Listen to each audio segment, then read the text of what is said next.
Hi everyone, this is Grace from coming to you from the Kalamazoo Bach Festival chorus. Well, Kalamazoo Bach Festival. I'm in our office right now, and I am here today with one of our former tenors. This is Tim, and Tim, hi Tim, nice to see you again because it's been a while.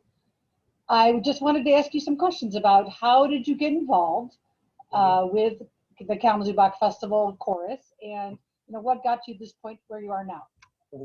Well, where I'm at now is I'm out getting my PhD in California. So Woo! I've moved away. I moved away last August. But I originally got started with Bach Festival back in 2004. We did the Mendelssohn Second Symphony. At that point, I was a student at Kalamazoo College, a music major.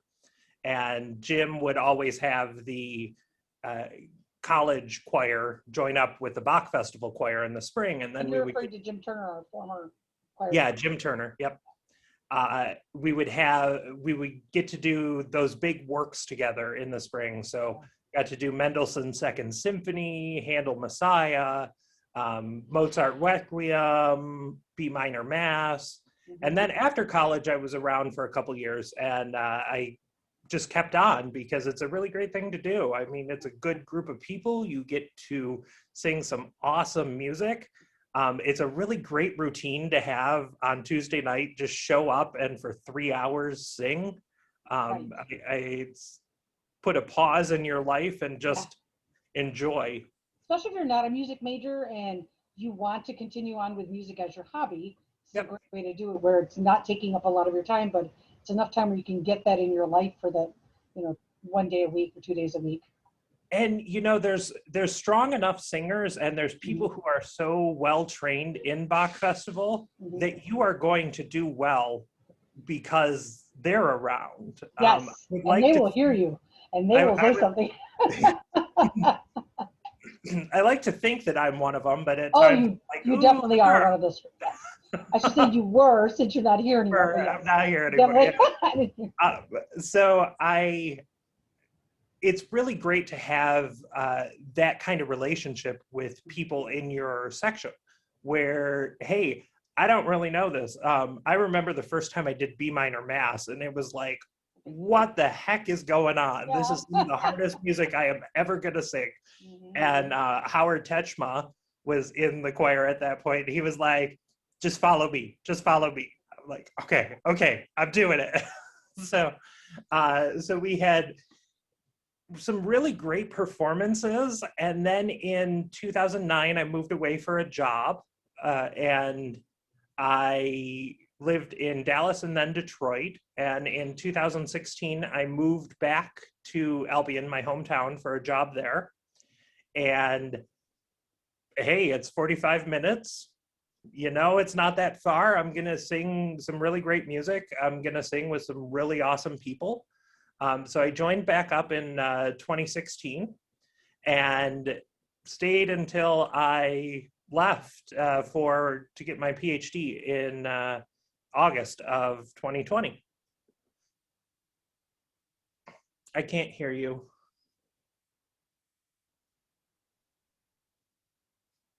Uh-oh.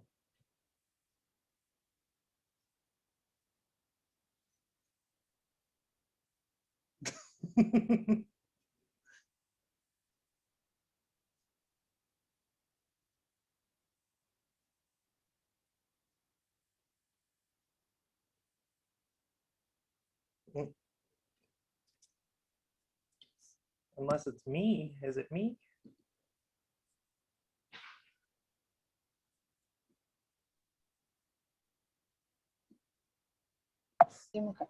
Okay, there we are. Now we're back. Now we're back. Okay. Oh my gosh, that's so funny. Yay, technology. Yay, we love technology. I'm trying to get rid of this chat thing and it's like being weird. I don't know why it's not. Okay. Whatever. It's so silly. Anywho, go back to this. There we go. I can see you. So let's continue. As you were saying, so in 2016, you came to join the choir, and yep. And I stayed until 2020 when I moved away. And then Chris reached out to me this past spring and was like, hey, we're doing the Love Is concert. we need more tenors. Yeah. Do you want to do something remotely? And I was like, well, I'm in school, so it's a little.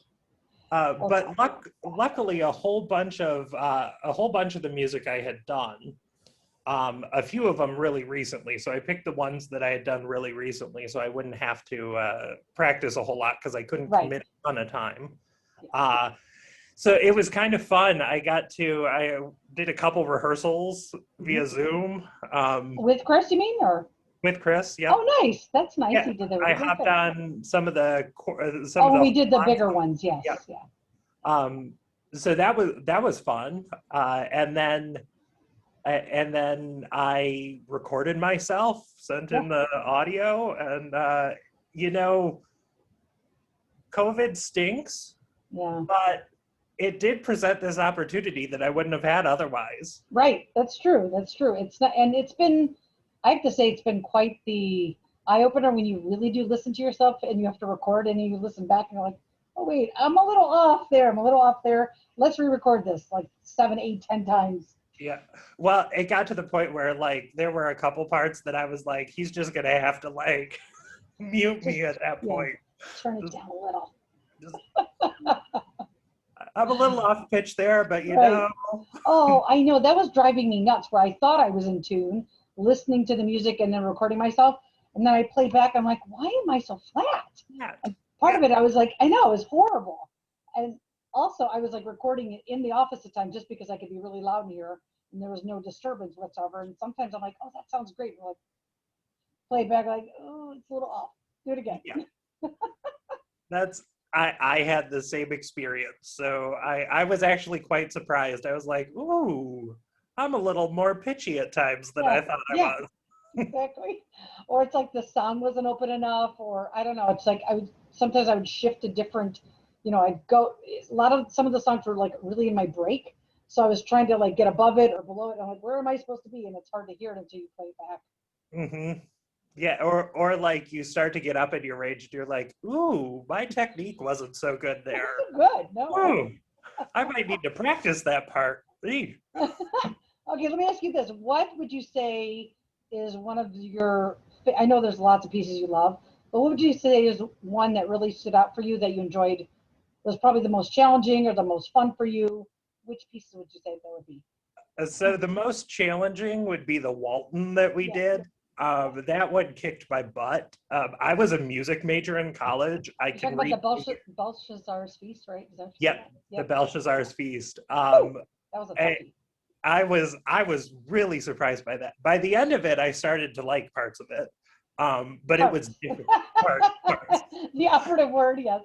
But it was difficult all the way through the performance. I mean, it never let up. No, you really had to like focus and pay attention for the whole thing, or you would get lost. You'd lose your pitch. And because we were singing with so many people, it was an intense performance. I think my favorite performance was probably the Handel Messiah that we did way back in like 2005 or 2006. Now, when you did it then, because I wasn't in the choir at that point, did you do the entire Handel? We did the second and third parts. So that's it? Oh, interesting. So not the part that everybody knows. So that was really cool because you learn all of this music that people don't really ever get to hear. No. And the audience loved it because it's very similar to part one, but it's like all this stuff that you don't usually hear. No, that's why it's funny because I was singing with UMS Choral Union for years, and we always did the entire Handel's Messiah every holiday. That was our performance for the December performance. So like learning the whole thing, I was like, oh my God, I didn't even know these other pieces. And there's so many of them that are really good, and some of them you're like, I don't really want to sing that one very much because it's not that fun, and especially like for the altos, we get some weird stuff. But yeah, there's some really fun parts that people don't always get a chance to hear because they're like, oh, I know the Hallelujah chorus, or I know the Lamb, what is it? Worthy is the Lamb. Worthy is the Lamb, which I really like that one. Yeah, with the big amen at the end. Yes. I love that one too. That's one of my favorites to this day. But or the yoke is easy, like that one I love it because it's just all over the place, like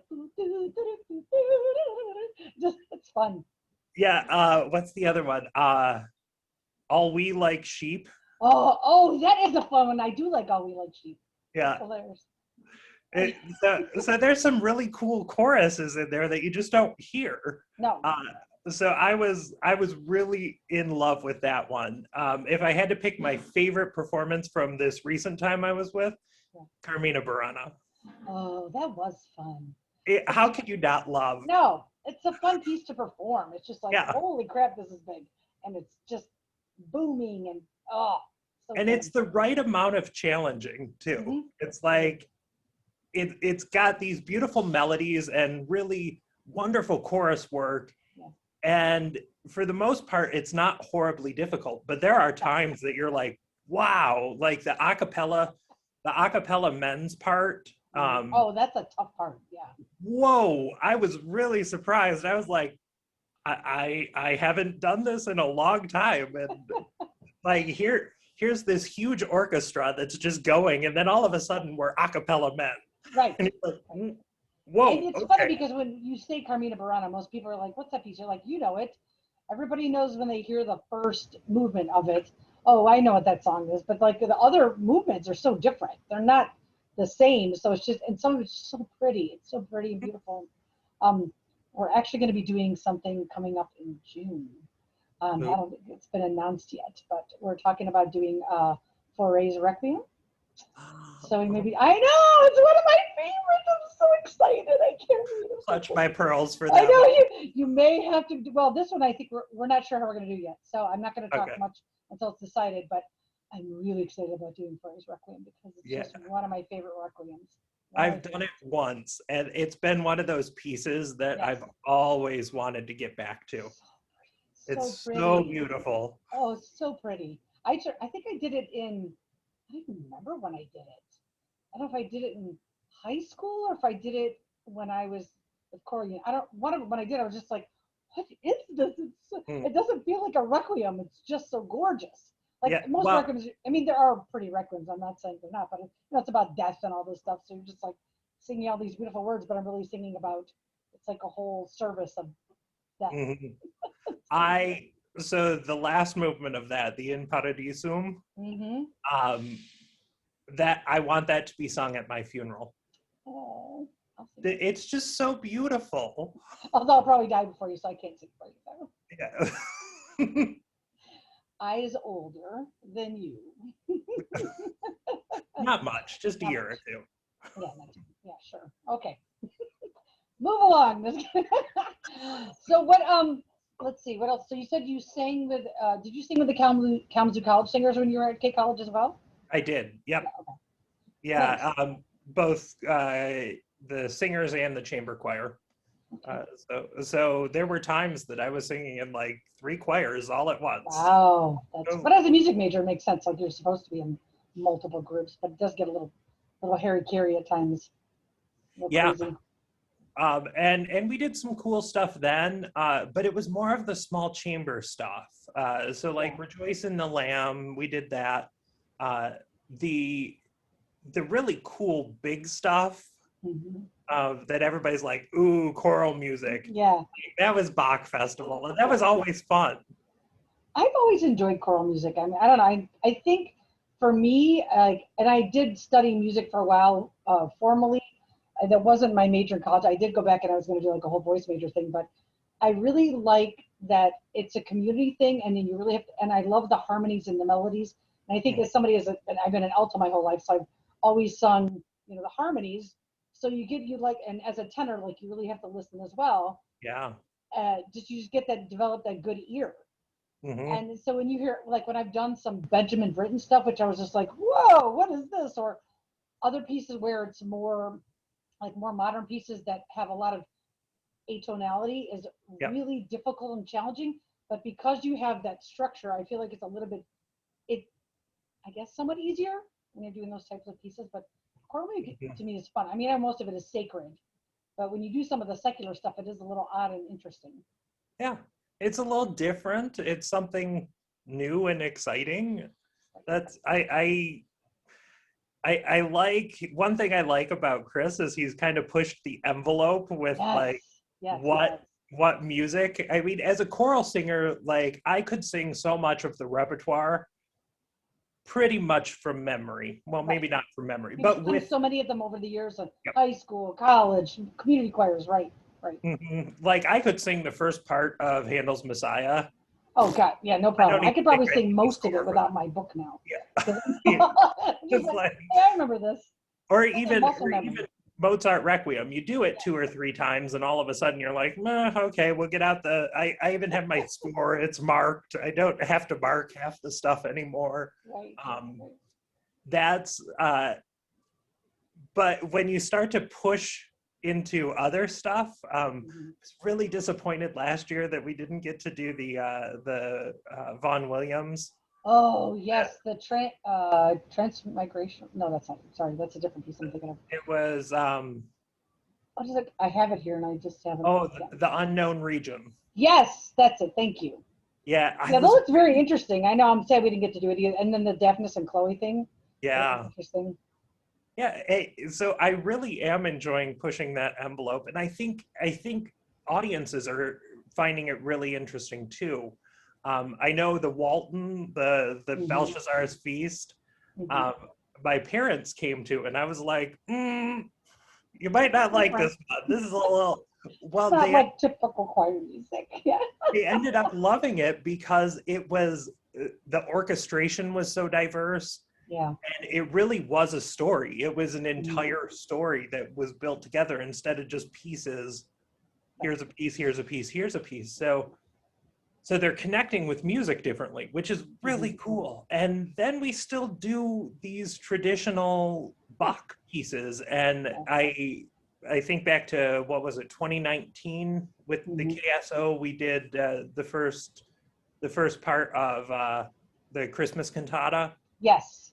And then a few years before that, we did a whole part of Bach Magnificat. Yes. So we still have that we're doing. But I think it allows, by infusing that into more modern stuff, I think it allows audiences to connect with music differently. It does. Well, and also it exposes the audiences to new choral pieces they probably have never heard in their life. You know that they were out there because you hear so many of the traditional pieces when you go to see choruses perform. If you, or if you're listening to church choirs, it's all going to be sacred stuff. But it's nice to kind of try new things, especially in different languages. And I love that Chris has pushed us to do pieces in different languages to really expand not only our musicality, but like to expand the communities, having the community hear different types of pieces of choral music that are out there. I know some days we've had some people complain like, well, you're not doing enough Bach and you're called Bach Festival, but really it's we got to change with the times. You can't just do all the same thing every single time because then it just gets kind of boring. We want it to be different and new and exciting. And Bach Festival before was doing Mozart and Mendelssohn and Handel. Like it wasn't all Bach before. It was just it was that very traditional classical stuff. And there's, don't get me wrong, I'm not knocking that. There's some gorgeous music that I've sung. It's cool to do new stuff though. That's one of my favorite pieces we have ever sung in all of Bach. Was the Chinese one that we did a couple years ago for Christmas. Yes, I almost forgot about that. That was a fun piece. It was just so beautiful. Yeah. And I'm so glad that that's one of the ones that we did on the recording. Yeah. So every once in a while it comes up on my playlist and I'm like, it was fun. And I remember Riley helping us with all the wasn't it? It was a Mandarin, I believe. Wasn't it? Yeah. I think, yeah. That was fun to try and learn how to pronounce things correctly because it's the language is so, like, you could just put a little bit different tonality and it's a totally different word. So it's a very complex language for people to be like, wait, we're singing what? You really have to have that ear on, and if you're not listening, it's not going to sound right. That piece is probably, if I had to pick one piece that I have sung with Bach Festival, that is the top of it. It was beautiful. It was in a different language, so I was challenged by the language itself, but also it was a cappella, and it was this beautiful a cappella that, like, okay, so now I have to learn a new language. I have to be reasonably good at the language. Mhm. And I have to think about all of these things like beautiful tone and phrasing. And staying in pitch. That's Oh the gosh. hardest part. What Like everybody's got to work together for this. while doing all these foreign sounds, like it's easier to stay in pitch on like Latin or Italian or even Yes. English because we do it so much. But Right. all of a sudden you're adding in these new sounds and it's like, wow, I have to actually work to make this beautiful. And I remember a few people afterward actually saying that was a gorgeous piece. Yes. I had a couple friends come to that concert and she was like, that melted my heart. And I'm like, I know. It is. I know some people have like been kind of hesitant to try these new pieces and sing with us, but then other people are like, at first was like, I don't know if I want to do pieces in different languages but now I think people are sort of embracing. I'm like, oh, what's next? What are we going to try next? What are we going to do? So Mm-hmm. I'm really enjoying it. I really love that Chris has pushed us to try new things, and I think Mm-hmm. we needed it. It's great. It's been Yeah. really fun and challenging as a musician. And I think it matches up really well with, obviously you're associated with Kalamazoo College. I think it matches up really well with the overall philosophy of Kalamazoo College, this Right. international, widespread knowledge Yes. that goes beyond European centric history. Exactly. How do we get some of these other parts into it? Mhm. We did the Betelehemu, that's and then the uh, Chinese piece, and then we had a Spanish one that we did, and we're getting all these multicultural perspectives, and then the Arabic The one. hands are knocking. We just did. Yeah, that was fun. That was I can't stop I singing in my head. loved. I seriously can't stop. Even my husband's like, I keep thinking, nah, nah, nah, and he says, and he instead of saying hamdulillah, he's been saying humdinger or something. Like he's like it's just rolling around in his ears. It's just crazy earworm. But I Yeah, was really excited to do it because I was just like, okay, as an Arab, and yeah, I feel like I get to represent now. I was like, yay, this is fun. It's been really fun. yeah. And there's this beautiful musical culture across the world, Oh my gosh, yes, yes, and it can be infused into our traditional Western style of music, correct. while paying tribute to it, not in an appropriation type idea, Yeah, not cultural appropriation. This is like cultural respect. Hey, exactly. we have this beautiful musical palette that we've evolved. Yeah. Let's explore some of the other beautiful musical palettes that are around. I know from college, one of my favorite classes, we actually had a whole entire class. This was a seminar class, so it was a 3-hour class Yeah. just about soul music, Wow. soul. Nice. And how it led, like going from jazz and blues to soul to Mhm. funk to hip hop, and I have such appreciation Yeah. for that music because of it. So if we learn just a little bit more about these different types of music, Mm-hmm. I think we can broaden anybody's perspective on what actually music and expression is. I mean, in its purest sense, music is expression. Exactly. Exactly. I agree with you. Oh my gosh. Thank you so much. I really No appreciate you problem. taking time out of your busy day. I know you're in school and it's been insane and you're totally different time zone. Yeah, So thank you for making time for us. I really do appreciate no it. It was problem. I'm really great to always see you. happy. I love Bach Festival. I love it. We miss you and I'm sad you're not going to be coming back, but maybe if we do any more virtual stuff, can always jump in on it. Why not? I am good for that. I am good for that. That's awesome. Well, thank you, Tim. I appreciate it. Have a wonderful day. And I look forward to hopefully seeing you soon. Yes. Yeah. Take care. Bye.